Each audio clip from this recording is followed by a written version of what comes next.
ఇంకొకటి చిన్న సామెత ఉంది మేడం. ఒక రాజు ఒక రాణి గుర్రం మీద పోతున్నారు మేడం. గుర్రం మీద పోతుంటే ఒక రాజ్యానికి రాజు ఉండి గుర్రం ఇద్దరు రాజ్యాన్ని పాలించే రాజే గుర్రానికి ఎంత ఇబ్బంది పెడుతున్నాడు, గుర్రం మీద వెళ్తున్నాడు చూడు అన్నారు మేడం. అరే ఈ అమ్మ ఇంత మంచి చేసిన నన్ను ఏంది ఎట్లా అంటున్నారని చెప్పి రాజు దిగేసి రాణిని గుర్రం మీద కూర్చోబెట్టుకుని గుర్రం దొలుపుకుంటూ వెళ్తున్నాడు. అంటే రాజు నడుచుకుంటూ వెళ్తున్నాడు.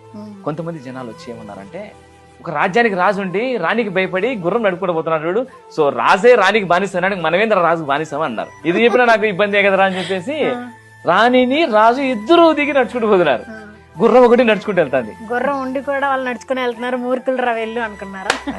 సో జనాలకి ఏంటంటే మనం మంచి చెప్పుకునే అవసరం లేదు, సమయం బట్టి మంచి బయటపడుతుంది అంతే. అదే నేను నమ్మేది మేడం. వాళ్ళు చూసింది అనేస్తారు, వాళ్ళకి తెలియదు కదా. తెలియదు కదా మేడం, చూసింది అనేస్తారు. ఓకే. అప్పుడు మనం ఏంటంటే అంటున్నారు కదా అని చెప్పి మనం డిసైడ్ కాకూడదు. నీకు నచ్చిన పని నువ్వు చేసుకుంటే వెళ్ళు, దాంట్లో నిజం ఉండాలి, నిజాయితీ ఉండాలి, అదే నీ సక్సెస్ నిలబడుతుంది. ఈ రోజు అదే మేడం ఈ ప్లేస్ లో కూర్చోపెట్టింది ఏంటంటే, నేను కాదు 10 మంది బాగుండాలి, 10 మందిలో నేను ఉండాలి, 10 మంది బాగుండాలి, 10 మందిలో నేను ఉండాలి.